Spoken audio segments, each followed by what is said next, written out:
Hai, halo semua. Assalamualaikum warahmatullahi wabarakatuh. Perkenalkan, nama saya Nabila Trinulfiana. Saya dari kelas 2E Ilmu Keperawatan. NPM saya 2426010189. Dosen pengampu saya, Nurse Feliza Colin Eskapman. Di sini saya akan menjelaskan tentang tuberkulosis atau yang sering kita kenal itu sebagai TBC. Mungkin sudah tidak asing lagi bukan dengan TBC. Nah, TBC itu singkatan dari tuberkulosis. Nah, jadi teman-teman, di sini saya akan menjelaskan tentang tuberkulosis atau TBC. Nah, tuberkulosis atau TBC ini adalah penyakit yang menular yang disebabkan oleh bakteri Mycobacterium tuberculosis. Penyakit ini umumnya menyerang pada paru-paru, tetapi dapat juga mempengaruhi organ lain seperti ginjal, tulang belakang, otak, dan kelenjar getah bening. Nah, sangat bahaya bukan? Baik teman-teman semua, di sini saya akan menjelaskan penyebab utama pada TBC yaitu adalah bakteri Mycobacterium tuberculosis. Nah, bakteri ini yaitu bersifat aerob, yang berarti membutuhkan oksigen untuk tubuh. Inilah sebabnya mengapa paru-paru kaya oksigen menjadi organ yang paling sering diserang. Nah, ada pula cara penularan, itu melalui udara ketika orang yang terinfeksi TBC aktif di paru-paru atau tenggorokan seperti batuk, bersin, berbicara, atau meludah. Nah, bakteri ini diempaskan ke udara dalam tetesan kecil atau droplet moekal yang dapat terdapat oleh organ lain. Nah, sangat bahaya berarti teman-teman. Artinya ketika orang sedang batuk, sedang flu atau bersin, itu lebih baik menggunakan masker atau ditutup.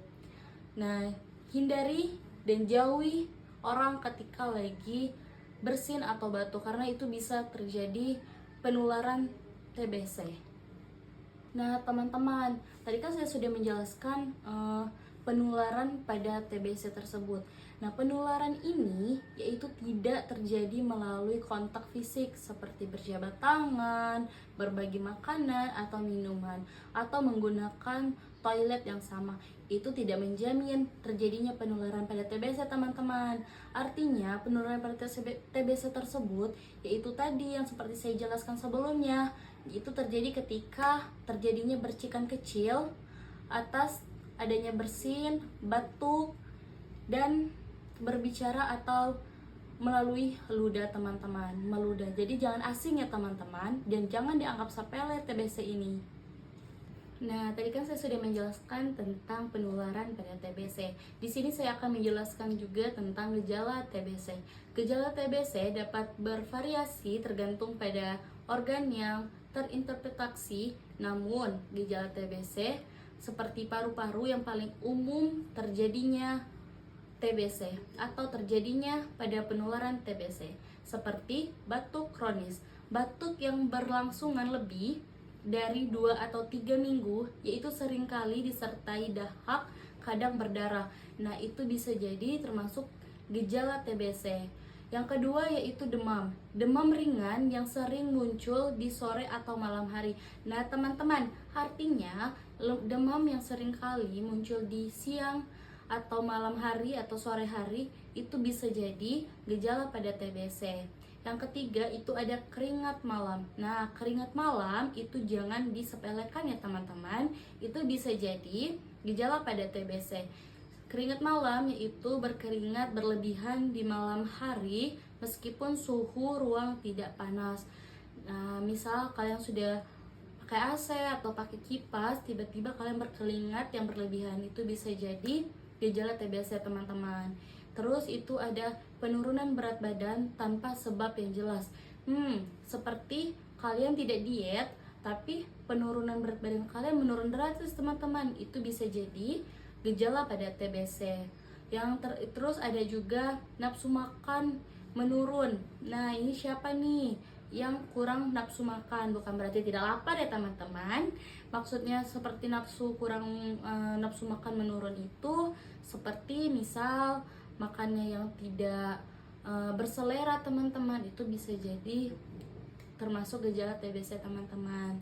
Terus sering juga nyeri dada. Nah, nyeri dada itu jangan disepelekan ya teman-teman. Biasanya nyeri dada ini itu termasuk juga pada gejala TBC. Terus ada kelelahan atau lemah. Nah, teman-teman, biasanya orang yang terkena TBC itu orang yang mudah mengalami kelelahan atau mudah lemah tubuhnya teman-teman. Nah teman-teman, tadi kan saya sudah menjelaskan apa itu TBC dan juga penularan pada TBC dan juga penyebab pada TBC tersebut. Di sini saya juga akan menjelaskan, pasti kalian bertanya-tanya kan, siapa saja sih yang bisa terkena TBC tersebut. Nah di sini saya akan menjelaskan yang pertama, yaitu orang dengan kekebalan tubuh yang lemah, yaitu pada orang yang menderita penyakit HIV atau AIDS, itu karena sistem kekebalan tubuh yang sangat lemah itu membuat mereka yang rentan terhadap TBC. Yang kedua yaitu adalah penderita penyakit ginjal stadion lanjut. Yang selanjutnya itu ada penderita kekurangan gizi atau material. Yang keempat itu ada anak-anak terutama di bawah 5 tahun dan lansia. Sistem kekebalan tubuh manusia itu cenderung belum optimal atau sudah menurun. Kedua itu adalah orang yang kontak erat dengan pasien TBC, seperti petugas medis atau pekerja laboratorium yang sering merawat atau berinteraksi dengan penderita TBC. Yang ketiga itu ada orang dengan gaya hidup tertentu, seperti perokok aktif. Merokok merusak paru-paru dan mempengaruhi sistem kekebalan tubuh. Yang keempat, ada orang yang tinggal di lingkungan beresiko tinggi, seperti tinggal di permukiman padat dan kumuh. Selanjutnya itu ada orang yang sering bepergian atau tinggal di daerah dengan tingkat penularan TBC yang tinggi. Nah teman-teman, itu kan tadi ada juga penularan pada TBC atau orang-orang yang bisa terkena pada TBC.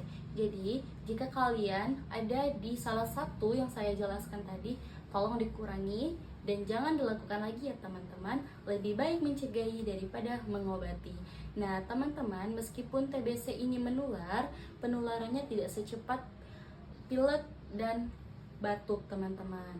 Nah jadi kalian harus hati-hati ya teman-teman, yang sering flu berkepanjangan atau batuk berkepanjangan, segera obati teman-teman. Ingat, lebih baik mencegah daripada mengobati. Nah, teman-teman, tadi kan saya sudah bicara kan lebih baik mencegah daripada mengobati. Nah, di sini saya akan menjelaskan bagaimana sih pencegahan pada TBC tersebut.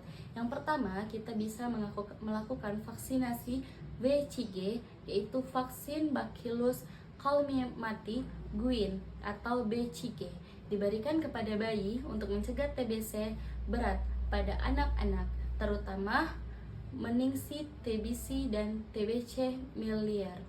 Terus kita juga bisa melakukan pemberian frokasis atau TBC pada orang dengan TBC laten atau kontak erat dengan penderita TBC aktif. Dokter dapat memberikan pengobatan pencegahan. Selanjutnya yaitu ada ventilasi yang baik, yaitu memastikan sirkulasi udara yang baik di rumah dan tempat kerja untuk mengurangi penyebaran bakteri. Yang keempat yaitu ada etika batuk dan bersin, menutup mulut dan hidung saat batuk atau bersin dan menggunakan masker bagi penderita TBC aktif. Yang selanjutnya itu ada meningkatkan kekebalan tubuh, yaitu dengan pada hidup sehat, minimal seimbang dan istirahat yang cukup.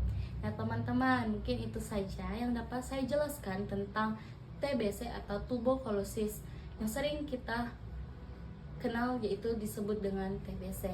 Nah teman-teman, tadi kan sudah saya jelaskan bagaimana penderita TBC, apa itu TBC, dan juga penularan TBC. Jadi sekali lagi saya ingatkan, lebih baik mencegah daripada mengobati. Mungkin itu saja teman-teman semua yang sempat saya sedikit jelaskan tentang materi TBC. Baik teman-teman, mungkin itu saja penjelasan tentang tuberkulosis atau TBC. Tadi kan sudah saya jelaskan bagaimana penularan, pencegahan, dan juga siapa saja sih yang dapat terkena TBC tersebut. Jadi yang mempunyai kebiasaan yang seperti saya jelaskan tadi, jangan lagi diulangin ya teman-teman, karena itu sangat bahaya untuk kesehatan kita. Karena TBC tidak hanya menular tapi juga bisa mengakibatkan kematian. Sangat fatal bukan? Jadi ingat, sekali lagi saya ingatkan, lebih baik mencegah daripada mengobati. Mungkin itu saja materi yang dapat saya jelaskan. Lebih kurang saya mohon maaf, pada Tuhan saya mohon ampun. Saya akhiri. Wassalamualaikum warahmatullahi wabarakatuh. Dadah semuanya.